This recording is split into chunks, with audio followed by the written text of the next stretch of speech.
Hello, everyone. Good afternoon, good evening, good morning, wherever you're joining us from.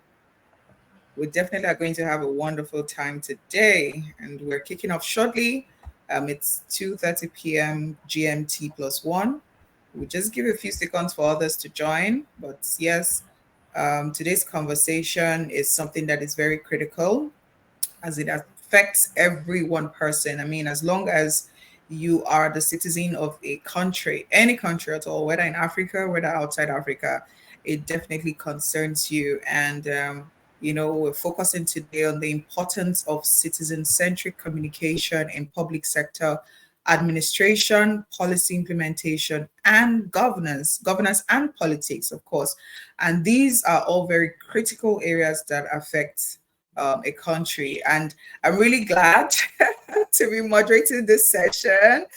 Sola Abulu is a very inspirational leader in the communication sector, even beyond the communication sector. But let's focus on this one since that's the focus. Good afternoon, SA. It's good to have you with us. And I know it's definitely going to be a very hot conversation, something I'm looking forward to. But good to have you with us. Is there anything you just like to say before we get into the gist? Please don't give us too much. Just something. Just say hello to those watching. Well, just to say hello, and we are live at the moment, which is great. And and it's lovely to be here and to be having this conversation about the public sector communications and to have you with me, Olufunmi. And I'm really looking forward to this time. And you're right. I think it's going to be a very interesting conversation. So I'm looking forward to it. Back to you. Thank you. Fantastic. When we talk about citizen centric, of course, I know you're going to share more light on that, but let me use something that's at least for those of us who reside in Nigeria. Very recently, there was this opera about the national anthem. We woke up one morning singing Arise, O Compatriots, but the next second, it was our fatherland. So, there was that opera, Why in Nigeria We Hail Thee, and people thought that the government could have carried the citizens along, but you see, that's just one example. There are policies that have been enacted that have passed that affects us as citizens, but we're not necessarily carried along. And that's what we're going to be discussing today. Because, for example, when we talk about democracy, it's government for the people, it's by the people, it's supposed to be about the people, which means that policies, decisions, laws, as long as it's about a country, the citizens must be involved. And that's why we need to have this conversation so that we don't wake up tomorrow and they tell us that they've changed our flag and we had no role in it. But that's just one thing about it. So, but I'm going to let Sola Abulu do that part. She's going to really shed more light on, by the time you're done with this session, definitely you have a good idea of how it affects you, and including those of us that are stakeholders in these different sectors. So whether you're in governance, whether in politics, whether you're in the public sector, whether you're a policymaker, this is one session you need to pay attention to.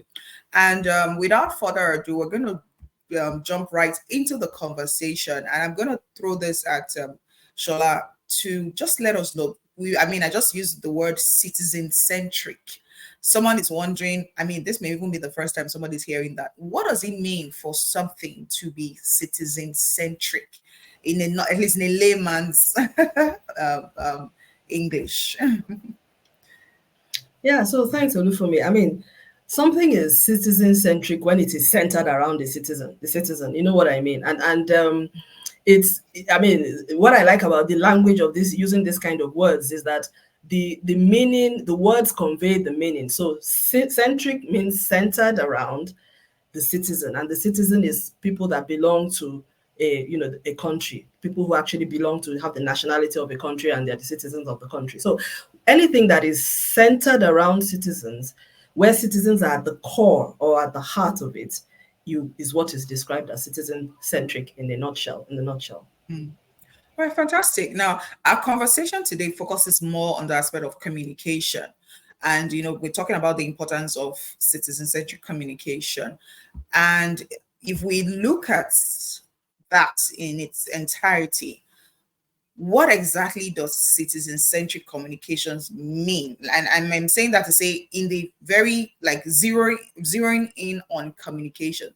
What exactly does it mean, and why is it important? And not just about it in general, but in the context of what we are talking about today, which is we're talking about the public sector, we're talking about politics, we're talking about policy, whether it's at the national, whether it's at the federal level. What exactly is citizen-centric communications? Why is it important in this context? Thank you very much. So actually, the fundamental thing about citizen centricity as a concept is that it puts the needs and the interests of the citizen at the center. It's at the fore. And why it is important in terms of governance is that it's about, first of all, I think it comes even from your values in terms of what is the role of the citizenship, of the citizen. What is the ethos and the values of governance? Why, why are we even here? Who brings the city? Who brings governance? Why does government exist? I think we really need to get to that, the fundamentals of that. Why does government exist? Government exists because they are citizens. Nations exist because there are people in the nations. States exist because a certain group of people occupy a region that has been recognized to be forged as one. They have territorial integrity. There is a government at the center, and the government is a government of people. There is no nation that doesn't have people, that doesn't have citizens. True. And the world, there are rights and citizens, rights and obligations that citizens have within the state. So citizen-centric communication, therefore, is about how you then evolve your communications in such a way that it plays and it develops its wings based on that concept of the citizen is at the heart of everything that the state does. That's really the thing.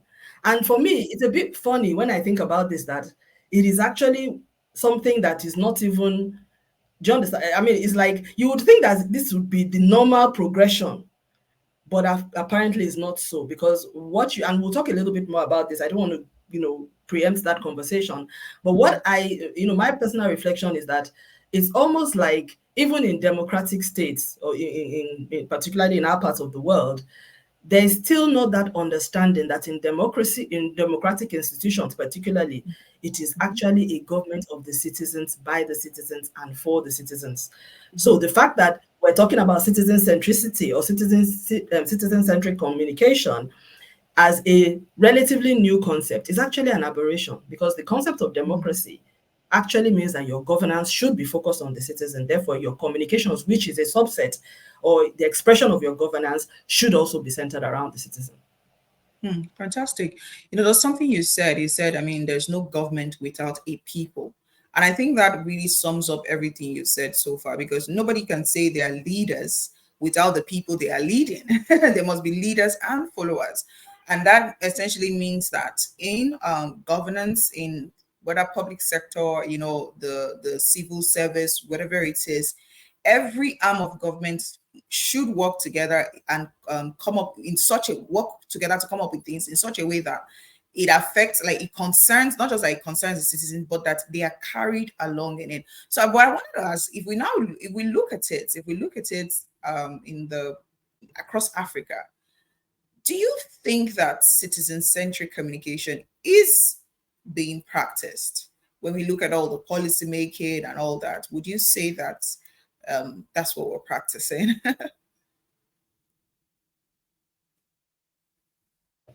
Yes, thanks for that. And before I even go into that, because I actually I really want us to frame this conversation in a real sense, because it's quite broad. And when we're talking like public administration, let's just take a look at, I have a list of activities here that can bring it to life for us. Let's frame our conversation in that context. So public sector administration includes things like utility services, waste management, health, education, water and sanitation, immigration, public transportation, public infrastructure maintenance and delivery, emergency services. That's the scope. I mean, just to name a few, those are the services. When you look at it, the services that public sector renders is even almost matching exactly what private sector does. But for a lot of us, we don't even have that interface. Communication, there's very little understanding of what's going on there from our own perspective. Now, on the political communication side, there is the citizenship element as well, where you treat your citizens like customers or stakeholders, and you target your communications in that particular direction for them. Now, to the question about whether whether citizens centric communication happens in Africa, I would say there are varying degrees from what I have observed. I think some areas are actually better than others. In South Africa, they have what they call the Government Communication and Information System, which I saw on the internet while researching, this whole thing. And there, they actually have a statement where they say that they aim to empower citizens through communication. And remember what I had said, that it starts off from your values. So I was really very impressed, and I've wondered about that because I see that, when you look at countries like South Africa, for instance, the utilities, the government has taken on certain things as its responsibility. So, I have colleagues that work in South Africa, and I know that things like they have what they call load shedding in South Africa, where, the electricity, there are times when they offload, but they actually communicate to the people and say they have a schedule for load shedding, and they communicate to people ahead. So sometimes I'll be on a call with South Africans and they'll be like, oh, they can't join because they have load shedding. So they plan around that. So first of all, that tells you that there's a service delivery element and a commitment that government has made on provision of electricity. Yes, there's a shortfall, but because of that recognition that it is for the citizens and we owe them, if things are not working right, they built a whole communication around it. So you find out that in South Africa, people are not planning, against not having electricity. They rather plan to the schedule of the load shedding. So like Nigeria, where we're forced to buy generators and prepare as though we never have light because we don't know when we'll have light, and government is not telling us when, they don't tell you anything. But in South Africa, they communicate the load shedding. Nobody does that in Nigeria. Nobody thinks that the citizen is worth being told what is happening. It's only when there's a complete shutdown of the system that is when we get to hear. But load shedding on a regular basis, the South African government is communicating about it. So for me, it's not just about the performance element, but it's really about the respect of it all. And like I said, which is why I said it comes down to your values at the end of the day. Because South Africa, if you go on the internet now, you will see that page, Government Communication and Information System. They actually have it on the internet where they talk about their policy.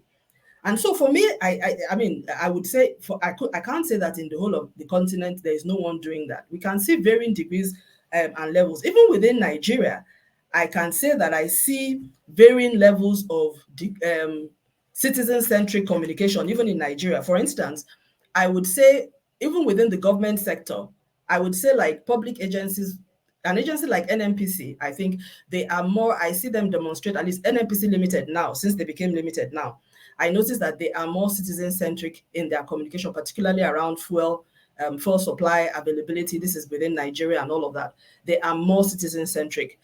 So the tone of their and the language of their messaging is such that when they are communicating why there is a crisis or there's a shortfall, you can hear it in what they're saying, that they recognize that they owe us the delivery of enough supply to meet up with demand, and an acknowledgement that anytime there's a shortfall, it is actually the ball falls in their court and they owe us an apology. So that tone and language is demonstrating that citizen centricity. At the federal executive level, the messaging, it doesn't come across as citizen-centric at all. It comes across more as defensive on points, and it seems more like it is tailored towards loyalists, party members, power brokers, citizens, and afterthoughts. And at the state government level, executive level, you see some states that are very much, the tone and the language of their chief executives is very much citizen-centric, or at least you get that sense. And then some others are just extremely patronizing, dismissive, and all of that. So it's varying, I would say, and at the federal agency level, I think there are some that are better than others. But some, for instance, if I want to, one of the people whose EFCC, for instance, has a very hostile communications approach, extremely hostile to the Nigerian citizens, extremely. And you wonder, who are they serving? extremely, they treat every Nigerian is a criminal. I mean, it's crazy, even the way they carry out their investigation. So you can see that there's a values problem, because the hostility starts from the way their officials act, and then the way even they communicate with the public. Nigerian police too also has a very defensive and hostile approach, as well as communications. It's not citizen-centric at all. Unless you are telling me that every Nigerian, do you understand what I'm saying? So, but then within that same government, there are other agencies, like I said, NNPC, that you can see that respectful communication. There is the Nigerian Bureau of Statistics. Well, I would also say they don't communicate much, like in speaking tone, but the diligence that they take in putting information together shows respect for the Nigerian citizenry. So there are varying levels. If I was to do, I mean, it's the kind of thing I would love to do a research project on, but you can only make a statement on this when you have the data to support it. So this is just based on a very, I would say, preliminary look of the outliers, the people who are obviously bad, and those who are obviously doing much better. I'm sure there's a wide spectrum in between, but at least we have some examples. We have very good examples within Africa. We have a few good examples within Nigeria, but there are also a lot of bad examples within Nigeria. Quite interesting, because I must thank you for giving us that framework, because until you mentioned some of these agencies, I don't think I would have even related. So it means that, let me come back again for those of us in Nigeria. It means the fact that we woke up one day and they told us there's now band A, and band A has been increased by over 2 without informing us, without asking. Okay, all right. So that's a classic example. That's a very good example. Exactly. So, these are the things that I think even Nigerians have been talking about, to say that there is that disconnect between the government, the agencies, and the people. So, okay, for example, I work in the NGO sector, and something I always tell those in my field that sometimes we NGOs, we tend to, you go to a community, you assume you know what they want. I just think, oh, these people need water. And then you start working on doing water. Then you finally give them water, but they are not using it. And you wonder, what happened? I thought that they wanted water, but you did not engage them, which is why stakeholder engagement is very critical. And in a country, I dare say that the citizens are the number one stakeholders. So the government definitely needs to carry them along. So speaking of agencies now, based on what you've said so far, obviously there's a gap in the public sector communications in Nigerian government agencies. Except you want to speak more to that to assess it. But what exactly do you think needs to start? Like, what do they need to do? Or is it they need to stop something, or they need to continue? Perhaps maybe there's an example of any of the agencies that is doing really well. But what do you think? How would you assess public sector communications in these different government agencies? Is there anything you think they can start? Is there anything you think they need to end? I mean, you mentioned EFCC, for example, being very aggressive, even the police, which is true. And these are people that are supposed to be, I mean, we should be willing to go meet EFCC to say, I want to report this thing. But by the time you think of the fear, before they start investigating you. So what could you share more of that? Based on your assessment, what do you think needs to start? What do you think they can do better, or even stop right now? So yeah, thanks for that. And to be honest, like I said, I'm really passionate about this, and I'm beginning to get my teeth into this, and I'm hoping that over this month and the next few weeks, I'm going to be releasing more content. The good thing about when because I have just started taking interest in this, so you will expect to see more. But even from what I'm searching, I think there's a lot that we can really look at and bite into. For instance, just about things that we can start and stop. So one, for EFCC and Nigerian police, they need to stop their confrontational approach to communications. And it needs to be addressed from a fundamental level, in terms of they need to understand that the citizens, they are here, they are serving us. Do you understand? That message needs to be driven home. The Nigerian police seems to think that they are protecting the leaders from the citizens. That seems to be the mindset that they come with. And that needs to be addressed. So they are actually rendering service. And so that customer service mindset is absent, and it's showing in their communications. So they're ever defensive, they just don't have, and they have a public relations official that is now on Twitter, and he's very, and but he just gets extremely defensive, and the tone is bad. But right now, the person the agency that has the federal agency that has the worst tone from a Nigerian perspective is EFCC, hands down. So they should stop all of that. They just need to stop it, and they have to know that they have to find a way to have a cordial way of speaking with citizens and people. And even if you're addressing criminals, address them with legal language. But the rest of us, you just need to be very careful about how you talk in the public space.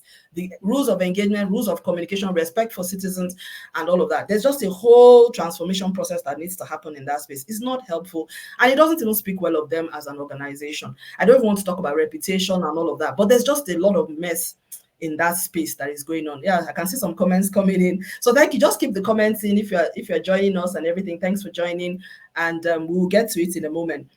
So that's on the stop side. Now, CBN, I had written some points. So I remember this. CBN, Central Bank of Nigeria, there's a lot of things they need to stop doing. First of all, CBN is a classic example of and by the way, if you're joining and you're from another African country, apologies that we're using Nigerian examples because that's what we're most familiar with. But if it's applicable to the contemporary agencies or the counterpart agencies in your country as well, or you have some examples in your country that is different or good examples, please share it, because this is really about learning across the continent. Africa, we have unique problems and all of that. So if there are pockets of excellence, things that we can learn, please share. So the Central Bank of Nigeria, which is of course the body in terms of monetary policy and all of that, they have this, they issue out policies like almost every month. There's something or the other that they're changing. You can see that from their perspective, their primary customer or their stakeholder is our banks. They don't, even though all their policies impact on the citizens, their communication is targeted at banks. So they have this historical way of communicating, which is classic. It's the classic. I don't even understand. They issue circulars. So they will issue a circular, a memo, internal memo to the banks, and then they will copy the general public. And then they're writing those jargons. And there's no next level where they're breaking it down for the rest of us. How is I will read one of the, there's one that was sent to me last week. Let me just read it to you and see whether it makes any sense. Just hold on. Let me scroll this. Sorry, I should have gotten this out earlier. Here it is. Circular, new measures to enhance local currency liquidity for settlement of diaspora remittances. As part of CBN's commitment to the smooth functioning of the foreign exchange, blah, blah, blah, blah, blah, this and that, liquidity through the CBN. These measures they said the bank has implemented measures that will enable eligible international money transfer operations access through CBN. These measures are aimed at widening. It's just a whole lot of, so what does this mean? How does it affect my ability to remit money from the diaspora down here? So in the memo, they wrote down to all deposit banks, to international money transfer operators, and the general public. My goodness, the same language that you are using to speak to deposit money banks is the same language you are using to speak to international money transfer operators, is the same language you are using to speak to the general public. How? Who in the general public? Me? Even me, I don't understand. If this affects me, somebody sent it to me on WhatsApp, I don't understand. Should I be worried? Does it affect me? Because I can't make sense of it. Because I'm not, do you understand? But I know that it may possibly affect them, because it's talking about diaspora remittances. What is changing? So they don't use explainer communications at all. And that's because, like I said, in their mind, because you in all sorts of communications you write for an audience, in their mind, their audience is the banks. But then why are you copying the general public and then not making the information accessible to them? So they need to learn from the Nigerian Bureau of Statistics, because MBS does that explainer comes a little bit better. They use visuals, they use infographics. So tell us what this means. Break it down for us. So what they do, what CBN does, either directly or indirectly, is that by not breaking down these policies, they sort of create a situation whereby it is online blogs like or media like Nairametrics, ProShare, perhaps Business Day. Those are the people that break it down for us eventually. And then the Twitter experts, which shouldn't be. And they do Naira design, we also face through the whole thing. So that whole bureaucratic way of communication, they need to break it down. Yeah. Don't talk Yeah. to the public by internal circular. Stop using, do a proper stakeholder mapping, and have different ways of communicating the same message. Break it down. If it's for the general public, break it down. What does this mean for market women? What does this mean for people who have people in the diaspora who want to send money down? What does this mean for Nigerian parents, aged parents who receive money? What, the operators get the language, the deposit banks get it, but for the Yeah. rest of us, what does this mean? That is what citizen-centric communications means. So you are, so that is missing from that. Then those, I would say, continue. And I say people like the Nigerian Bureau of Statistics continue the visualization, continue the explainer communications, continue to make it accessible to as many people as possible. I think NBS is doing they've always historically they've just really done pretty well. I think they've been ahead of their time in terms of that approach to communicating, and very much citizen-centric. I think MBS is very citizen-centric in the way in their communication. I That's the sense I get from them. Even when there's change of leadership, I don't see that changing. Yeah, that hasn't changed, which is good. You know, talking about the whole CBN, I just to agree with you, I'm very educated and I'm very intelligent, but we see these things. You see people in the comments, what exactly does it mean? Because it just goes over your head. Completely. It goes over your head. And these are things that definitely have to be addressed. And someone said something in the comment section that is an African problem. I mean, let's look at what has been happening in Kenya. That the protest over the finance bill, and I'm thinking to myself, if really that bill was citizen-centric, we would not be having protests, because the people would have been carried along. They would have said, oh no, we don't want it. Yes, you can go ahead. But they just thought, oh, let's do this, and this is the result that we are seeing. So, and I think Kenya is a very classic example of the importance of government carrying the people along every step of the way. Even if you think that what you are making, whatever decision you're making, is for the benefit of the people, let the people know that this is why, and this is why it is for your benefit. And then they can decide, okay, no, we don't want these benefits, take it away. Or, okay, yes, we understand you, go ahead. So yes, but then again, politics and even the public sector, I mean, by public sector, I mean of all these agencies you talk about, this the civil service and all that. There are sometimes, they have this, I don't want to say coded language. They say things without saying things. We try to call it diplomacy, but we know what it is. So do you really think it's something that is viable? I mean, let's even bring it home to Nigeria and sub-Saharan Africa. Do you think that citizen-centric communications is something that can actually work?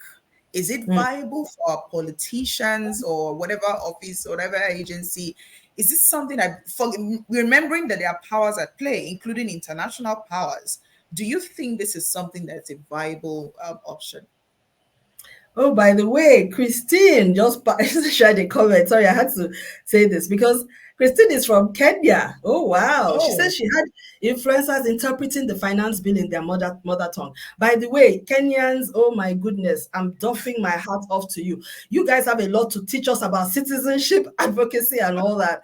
This is amazing. Yeah, because I was seeing that there was a lot of engagement, that people seem to be very knowledgeable about what that finance bill was about. Because I was hearing people saying they're going to touch our ancestral lands, they're going to do this. I was hearing elements. So people were aware line by line. And it was like there was a lot packed into that bill. So you're very right, Olufunmi, by bringing up the Kenya issue. In fact, for me, I was like, this is really because when we set up this session, we had no clue all this was going to happen in Kenya. And the basic reason why when I wanted to start talking about this, and even about the course that is coming up that I'll talk about later, I was really conflicted because I felt, are we really ready for this conversation in Nigeria or Africa? Are we really ready? That was my thinking, that people still, I mean, do they even think that the citizen is anything? But I said to myself, the sooner we start advocating for this, change doesn't happen overnight. True. So we have to start making them realize. I mean, Africa right now is the youngest, we have the youngest population on the planet. I'm still And more growing. than half, at least half of the African population is on, our median age is 18 years. Now, in the next decade or so, the current leaders, the let me not call them geriatrics, the 80 pluses that don't want to leave, they will have no choice.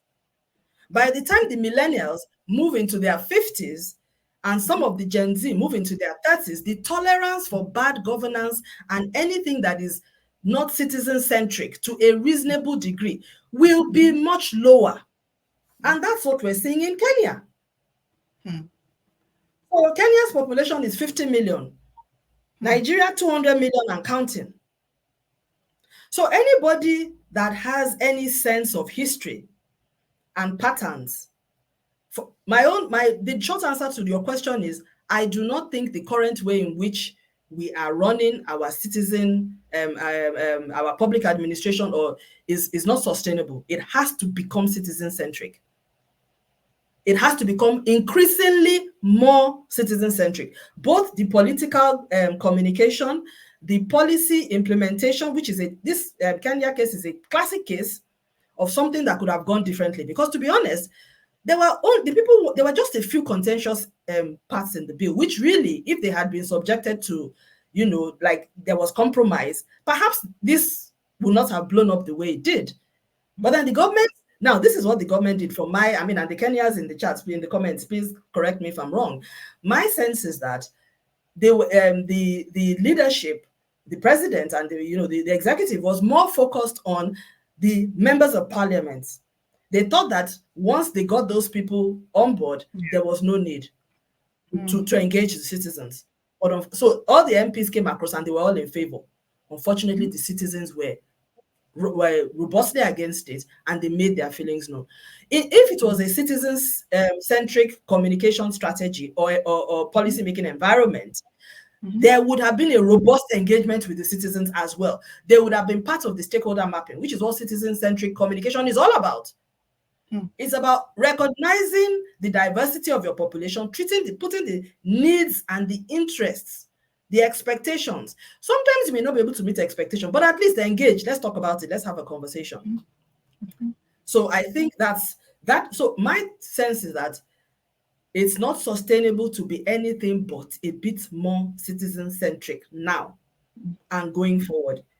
The sooner we realize it in the policy implementation stage, in public administration, and in political communications, the better for us on the continent. Some are further ahead than others on this journey, but we will all eventually get there. It will continue to be a spectrum, but I see the tolerance level of coming generations for anything less than citizen-centric governance and administration and communication. Their tolerance level will be far less than the generations that came before. Amazing. Daria Abbasi says, public office holders as well as agencies should understand that they are carrying out service to the citizens and not doing them a favor. Knowing this will shape the way they communicate and act towards the masses. And I think that really summarizes what you've said so far. But he's still talking about this citizen-centric communication. When it comes to public sector governance, there are some tactics that we see. We've seen Spain, propaganda and all of that goes, sometimes the communication is twisted, one way. So, and this is what people think, that it is part and parcel of political communications, it's part and parcel of public sector communication. What are your thoughts on this? To be honest, well, I think everybody that knows me knows my views on this. I do not think that there is any justification for communicating in a way that is not authentic. Now, some people disagree with this. Even some of our communications professionals, we have these arguments during my coaching sessions and my courses and all that, because I am strongly against spin and propaganda as a strategy for 21st century communications. It doesn't work. People can fact check you. We all have smartphones. Yeah. So I don't get it. Why you are saying something that you know that somebody will debunk even before you get off the podium. I don't get it. So for me, it's such a lazy way, such a lazy approach to communication. So I would rather the point is that you can always tell the story. You don't have to embellish, you don't have to lie. So we like I said, there are some even within our environment, there's some politicians that have chosen not to go that way. They're not many, but there are a few. And there's some public officials. I mean, the former anyway, he's more on the public sector side. So I think the people who use spin and propaganda the most, I will say, is the federal executive, the Nigerian police, EFCC, um, well, I would say, yeah, those three actually. The public sector are more they are more muted in the way they communicate. They hardly communicate anyway, so they are careful. Public servants are very careful, so they don't use Yeah. spin, they don't use propaganda. But what they tend to do is that they just manage information. They're very muted. You're asking questions, they are replying. They're not giving you the answers that you expect. They're they will reply with press releases, but you have more questions than answers. So they are, yeah, exactly. So it's not exactly spin and propaganda, but they are just very defensive in their communications, and they're very reticent, and they withhold information and things like that. They're not antagonistic. But in the Nigerian context, federal executive, I think, uses the most propaganda. They're the ones that, oh my goodness, they will tell you, oh, we have signed this agreement with so and so. Eventually, you find out that no, the agreement wasn't actually signed. As in just creating. And it's funny to me. Is it for that 30 minutes of fame? Why would you want to say something that one day later people are going to see that this the government, the country that you said you signed the agreement with, is actually going to issue a disclaimer like 24 hours after? So it's just a little bit it's a bit funny. So I as a communications person, I would never advocate for spin or propaganda. I think some people on the political campaign trail, they think that everything that they say on the political campaign trail is acceptable. I have a different view, because I think you can actually, if you are a good candidate, you don't have to use spin and propaganda. The problem is if you are not, then maybe that's a different issue. But again, it boils down to values and ethics, which I think every profession and every professional has to determine what the boundary lines would be for them. But from my view, I don't think that there's any excuse for using propaganda or spin in either a political communication context or Yeah. public administration or anywhere. There is no excuse for it, because if you are, it's just like using, for me, you are political, the campaign, you are campaigning for a job. It's like an interview person, someone that goes to an interview and starts telling lies about what they have done. By the time you now get into the whatever, we'll see your certificate is not genuine. You cannot do all the things you said that you did. Either way, your reputation is still trashed. But again, I guess for some people, winning is enough, so that's fine. Okay. Amazing. Okay, before we continue, if you have any questions, you have any comments, please feel free to put them in the comment section at this time. We'll definitely take them. I mean, we've already seen some from Christine and, of course, Diabet. So please, if you have any comments or questions, there definitely will be time for that. But even as we speak, if we see your questions in the chat box, definitely we are going to take your questions. So please feel free, if you're watching us, to drop your question in the chat box, and we would attend to that. But let's carry on with the conversation, Shola. So now, as much, really, everything you've said is what is supposed to be the ideal. And I'm sure every one of us, we would love to have the ideal situation. Some people, Yeah. let me use Nigeria again, some people still believe that there is a better Nigeria, there's a better Africa. And there are people in these agencies, this public sector, that do believe in this ideal. So, what Mm. advice would you give to these practitioners? That's practitioners in the public sector, policy, or whether political communication space. I mean, because for example, even though we have a president, we have a communications person that writes, the speeches and all that. So, what advice would you give to practitioners in this space, in that sector? And maybe they want to try out some of these best practices, but you see, this is politics.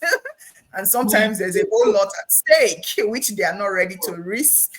So what advice would you give to them? And how can they begin to, advocates for whether a difference in the approach of government communications, or even change the mindset, of even others within that sector? So yeah, thanks Fumi for that. I think it's really, for me, it's about future proofing yourself, in terms of the practice. I would say my advice would be learn best practices. I understand that the environment is very political and in some cases very toxic. I also know that it's difficult. I mean, we finished a course, we had a course yesterday, strategic communications course. And throughout the course program, we were discussing dilemmas. These are people that even work in the private sector, the challenges of being able to advocate when you're working with a boss that has these very strong views about how to do things in a certain kind of way. So even in the private sector, we know that these tensions exist.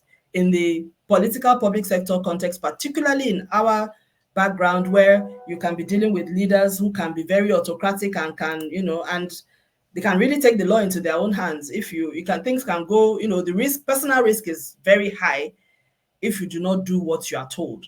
Yeah. So I would say, for people, if you're in public sector agencies, you have a certain level of freedom, learn the best practices. There's nothing wrong with learning it.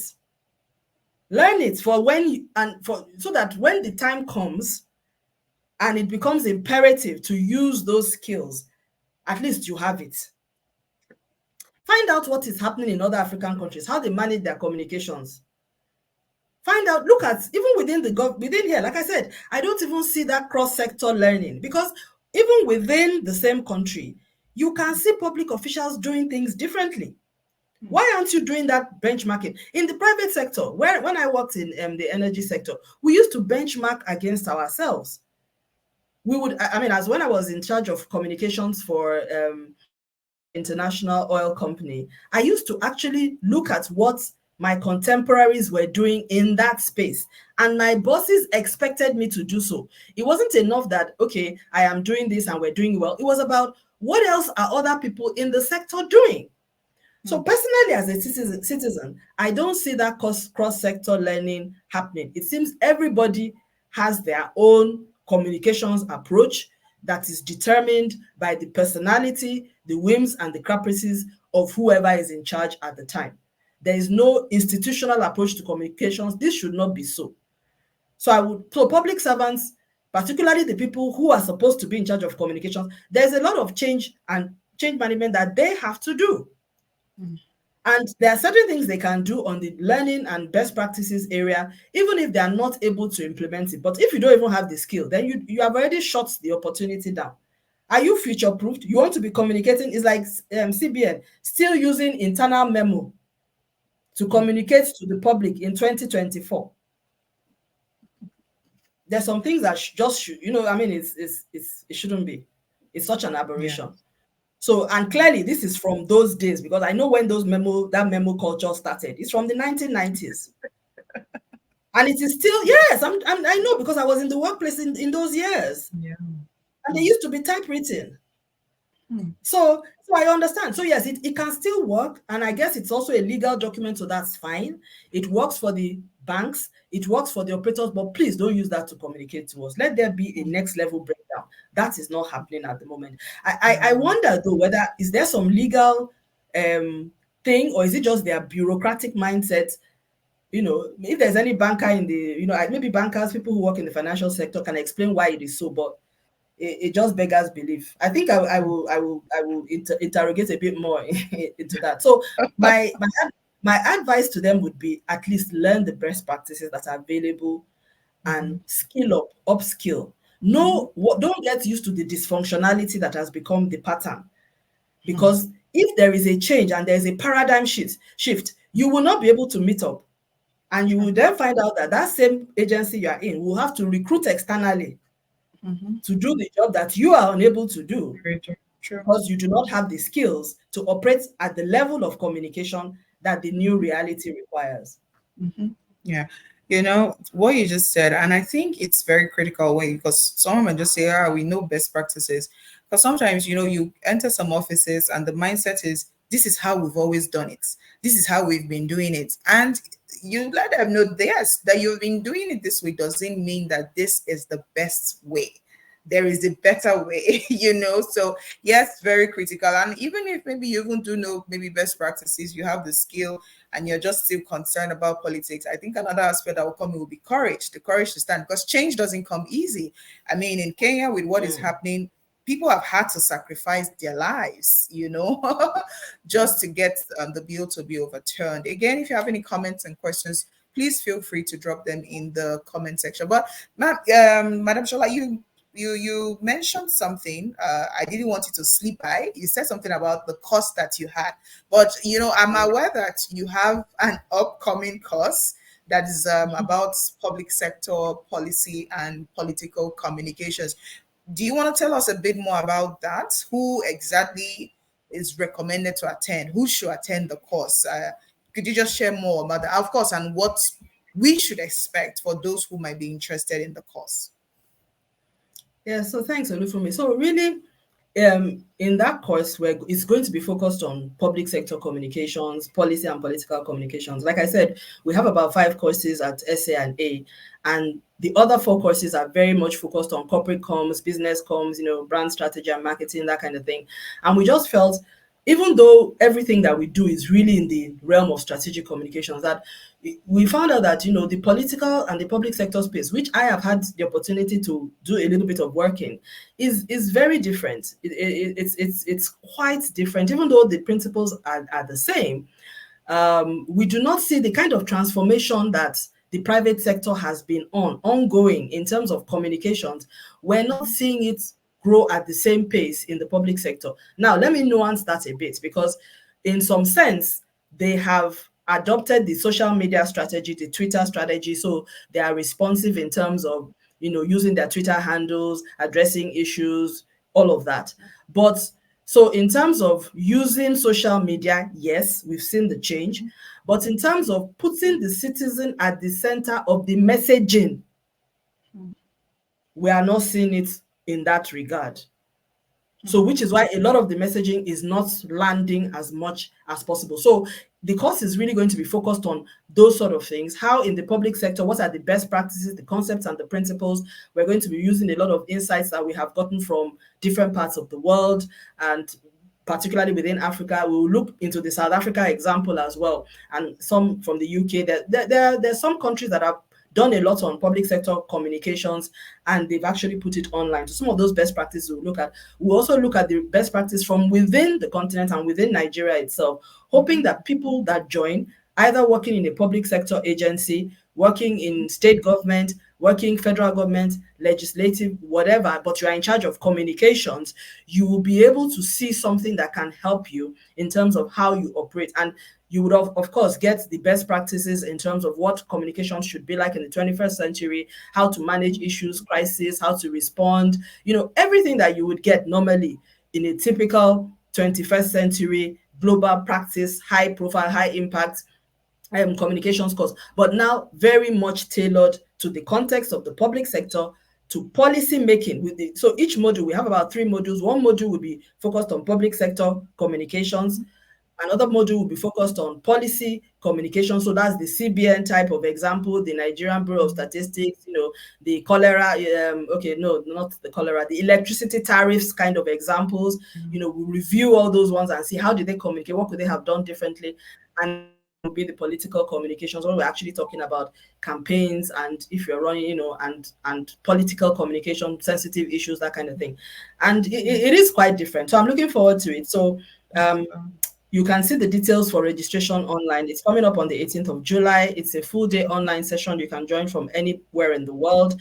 I'm sure you will not find another course like this, because what I found in the process of researching, even preparing, and it's an accredited course, accredited by the CPD Standards Office in the UK. While we were developing the curriculum for this, which I had to do a lot of research for, the first thing I found out was that there was not a lot of information available, publicly available, on best practices on public sector communication. That's on its own. And I found out that many governments struggle with this. In fact, there have been workshops, international forum set up with recognizing that this is a gap. And even in the developed world, I found out that for many of them, there were many challenges. Even in the EU, they're still trying to see how they will have an integrated approach, you know. So I was like, wow, this is all still very new. So there's a lot of work, but the difference is that I think some countries are more ahead of others, and they recognize that there's an issue and that they're working it. I don't see that coordinated approach in Nigeria, for instance, not at the federal level, definitely not at the state level. The only time you see coordination is when it's campaign, elections time. And yeah, but on They an want our administrative, votes, so yes. yeah, for real. So you see that coordination, but when it's on a day-to-day, you know, it's just not there. Sometimes even within the presidency, like Nigerian context, you see conflicting messaging coming out. The president is attending, he's not Yeah. attending. He will give a speech, he will not give a speech. You know, so there's just a lack of coherence in that space. And it's telling on us, the citizens, because, you know, when we're not getting consistent information that we can buy into, that makes us understand that, you know, we're being heard or we're being seen or that we're being felt. So, and this is all in the realm of communications. And it's just that, you know, which is why public sector is so, if it was private sector, you will not get away with this for a very long time, as in people will have stopped buying your products, they will have left your products on the shelf, you know. But then this is public sector governance, there's nothing you can do about it. Whether they engage with you or not, they are already in position, you just have to suck it up. So it's a bit which is why when tensions then arise, it's the tendency of it going south in a very bad way is very high, because there's just no other way. You know, you can, in the private sector, you can register your discontent by not buying, which then forces them to make change to improve their products or whatever. But in this case, you buy something 4 years that you can't change it, you know. So it's a bit delicate. But I think there just has to be a little more forward-looking thinking. So that's what the course is all about. Oh, Thank you. Back to fantastic. you. Fantastic. So the details are actually scrolling on the screen at this time. You can sign up, and it's not just for communication, it's not for those in Nigeria, it's across whether you're any country in Africa, Asia, Europe, wherever you are from. This is one course definitely that you want to be a part of. If you are in the sector or the public sector, you're a policymaker, you're in the political communications, you know, space, this is one course and it starts next month. So you definitely can start looking up to that. So please do sign up, and they'll definitely give you more details about that. So, but you know, we've been discussing so far about all the agencies, the government, the leaders. Let's now take it to the citizens. Because whether we like it or not, citizens have a role to play in demanding accountability. So how exactly can citizens, maybe for example, we are not in public sector, we are not in policy implementation, we are not in governance, we're not politicians, but we are citizens, and these things that come out affect us. How can we demand that this sector leaders churn out citizen-centric communication, and the policies that they come up with, they don't just wake up and tell us this is what we want to do. How can we demand that this should become a norm, not just one-off thing? How can citizens, what is our role as citizens in ensuring that our nations begin to move, at least for those that are not yet on that path, begin to move on the path of citizen-centric policies and communication activities and all that? How can we as citizens ensure that? What's our role? I think, I mean, again, I have to, you know, draw on the Kenyan example. I mean, you saw what the comment that Christine gave when she said influencers started interpreting the finance bill in their mother tongue. And we have a lot of people, kudos to those people on, you know, Twitter who actually help to, break down a lot of these things for us. Because to be honest, like now, I mean, I follow, like there's a finance influencer I follow on Twitter. I follow Nairametrics, ProShare. There are places that I go to explain these things to me. So so citizens are already in that role, some as institutions, some as organizations, like, you know, Nairametrics and the rest of them. But there are also people like influencers, people who know, because if you are knowledgeable about it, you can only break down what you know. Do you understand what I mean? Aha. So, and what you have passion for. So, for instance, if there was a gender bill or something coming up and you are passionate about gender, you have information about gender matrix and all of that, and you see that there's this bill coming up that is going to be, very, very, it's not going to be helpful. You have you have a voice because you know more than others. So speak up, start talking about it on your social media or engaging people even offline, which is even better in my regard, because sometimes it's better to actually have these engagements offline. Not everything that should be done online. So that civic advocacy, citizen involvement is very key. Even for us, the reason why I decided to do this course, to be honest, I'm not even sure if anybody's going to sign up. I'm not sure how many people are going to sign up. But I said to myself, we cannot, because I see what is happening in Nigeria is that those of us in the private sector, we treat the public sector like the elephant in the room. But you understand? We know that there's a lot that is not right there, but we just want to continue. So, because the private sector works so well and tries so hard to do things right, it gives us an illusion of normalcy that if all we had to depend on was public service alone, we would not even be under that illusion. Because if you look at it, the reason why things work and we have alternatives, the private sector is actually compensating for the public sector's inadequacies. So for me, I said, yes, I could do we could continue to just have communications and training and coaching people in the private sector. Public sector people, they have unique problems. But I was like, no, there must be at least one course that and it may not be it may not be something that is very accessible. And again, that's another thing. I think by the time I do this, it would also help me see, because private sector people I'm seeing coming out to partake in the courses, fund it out of pocket, whether their companies are paying or not. It will be interesting to see whether in the public sector, the communications professionals there will be waiting to see whether they will be funded by their sector, by their institutions, or whether they will be willing to pay out of pocket, which is what I saw the private sector people doing. So for me, it's really about all of us playing that part in the little way that we can, whether it is, it's going to be a long journey, to be honest. Yes. And I think I'm encouraged by the Kenyan example, and I'm glad that we decided to include this in the batch of courses that we do, even though there's a sense of thinking, are people really ready? Some people think I'm idealistic. I mean, I've had people on my courses be like, Shola, how can you say that political communications people should not use spin, they should not use propaganda, is part and parcel of the, that doesn't work. And I'm like, well, it's like somebody who has learned how to play football in the wrong way. You believe that you must always cheat and do and fall in the 18 so that you can get a penalty. And you see some players like that. That's the way they know how to play. But there's some other players that always play fair, and they are still top scorers.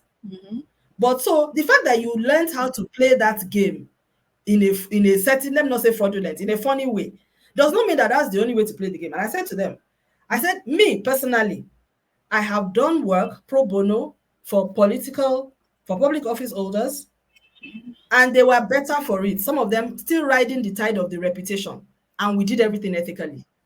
We didn't lie. We ensured that the strategy we developed was one that was citizen-centric. It was ensured to make sure that the public office holder took the concerns of the citizens at the time to heart, and he made and resolved the issues that were on ground before then doing certain other things. And that particular public officer is still riding the tide of that reputation wave till today. So it's doable. But then somebody who has only known how to do communications in a particular way by spin and propaganda will always lean that way. So it's not the only way. Spin and propaganda is a choice. It is not the only way. You can win an election, you can run a campaign without spin, without propaganda. You can be an effective public officer without doing any of those two. But then if you are someone that doesn't intend to serve the people, then definitely it will be hard. It will be difficult for you. You will have to rely on spin. Yes, you will have to rely on propaganda. So yeah, so that's it. So I think we all have to play our part. Otherwise, things will be very uncomfortable for us. I mean, the Kenyan example, and I pray everything, I pray things work out, and thoughts and prayers for all those who've lost loved ones. We hope that, things will calm down in terms of the violence, and that the will of the voice of people will be heard. But it's really a case study of how you can the importance of advocacy and conversation, because I'm sure even the president, if he looks back, he will have personal regrets, regardless of how things play out. It didn't have to go this way.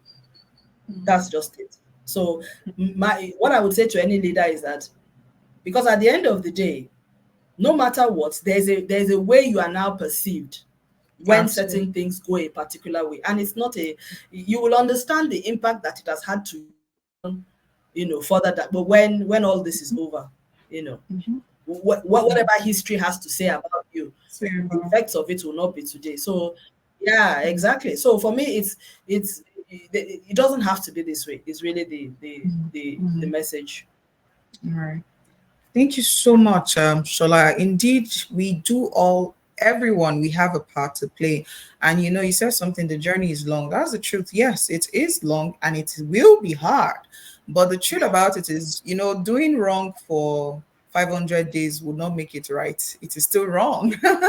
So the Yeah. earlier we start our journey of, working towards best practices as it concerns policy, politics, and governance in the aspect of communication, the earlier we start the journey, the better for us. At least if we start on the path and we continue on it, there is every possibility that there will be a change. And even as citizens, we cannot afford to give up and say, okay, this is how it has always been. It's never going to change. And again, using Kenya as an example, yes, lives have had to be sacrificed, but whether we like it or not, it has made a statement that the people have the power. And if the people say they don't want something, the government needs to listen to them. So once again, remember that there's a cost available if you're in the sector, maybe public sector administration, you're a policy maker or implementation, whatever it is. You're in governance, you're in politics, and as a communications person, this course is definitely for you, because we really want to start seeing change in our country. And it starts from these very little things. From here, you never can tell. We move on to way bigger things that will definitely impact on our countries across Africa and even other parts of the world. So thank you so much for joining us today. It's been a lovely conversation, and I know you have definitely learned a lot more. At least I have, because now if Ikeja Electric, that supplies me electricity, decides to misbehave, I can type my email because they should inform me. So I'm really glad to have been part of this conversation. So thank you so much, Shola. I don't know if you have maybe just final words as we wrap up, because we are calling it, we're done Yeah. with session. Yeah, yes, I like this call. I just saw a comment from Situ Johan, and he says he just checked the website of the Nigerian Bureau of Statistics, and he checked all their communication channels, Facebook, and he said they're doing well. And he's from Gabon. He says we do not have public organizations communicating like this. So you see, I mean, and this is coming from another, and thank you, Johan, for this feedback, because I really feel that they're doing well. But hearing this from you, so that means that they actually have some level of excellence that would have, that is probably replicable across other parts of Africa.